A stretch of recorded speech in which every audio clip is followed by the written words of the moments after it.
बाबा जी आज कोई मुर्गा नहीं हाथ आ रहा। अरे मुर्गा आ जाएगा, क्या हो गया तुम्हें? हम किसी दिन खाली गए भी हैं, रोजाना कोई ना कोई आया था। कल वाले का नहीं पता तुम्हें? अपनी गाड़ी तक दे गया था। या बहुत पागल लोग हैं, तुम टेंशन ना लो।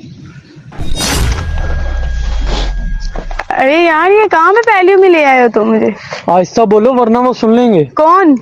यहाँ पे एक दरख्त वाले बाबा जी हैं, उनके पास बहुत इलम है। इनके पास जो भी आता वो खाली हाथ नहीं जाता।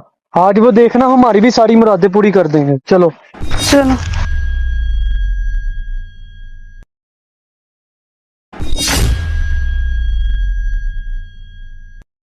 बाबा जी मेरा कुछ दिन हो गए काम नहीं चल रहा। मैं जो भी काम कर रहा मुझे घाटा पड़ रहा। आप ही बता दें मैं क्या करूं।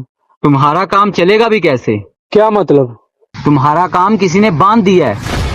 देखा, मैंने तुम्हें कहा था ना ये सारा काम तुम्हारे चाचू का है। यार तुम ऐसे कैसे यकीन कर सकते हो हर किसी पे? ये लड़की ऐसा मत बोलो, तुम्हें नहीं पता ये बाबा कितने पहुंचे हुए इंसान है। तुम्हें पता है तुम्हारी एक गलती तुम्हारा कितना बड़ा नुकसान कर सकती है।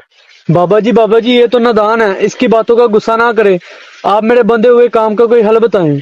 हाँ, इसका एक हल है। क्या? तुम्हें 4 अंडे, 401 रुपया और 1 पाव लाल जवंती जो है वो पास वाले कब्रिस्तान रखनी होगी। इंशाल्लाह तुम्हारा काम खुल जाएगा। तो बाबा जी कितना हदिया हुआ? तुम्हारा 10,101 रुपया हो गया। रुको, मैं इन जैसे डोंगी बाबे को बहुत अच्छी तरह से जानती हूँ। जो पैसे लेके किसी का काम करती है ना, वो बाबा नहीं डोंगी होते हैं। मुझे तो शक्ल से ये डोंगी लग रहा है। चलो उठो चले।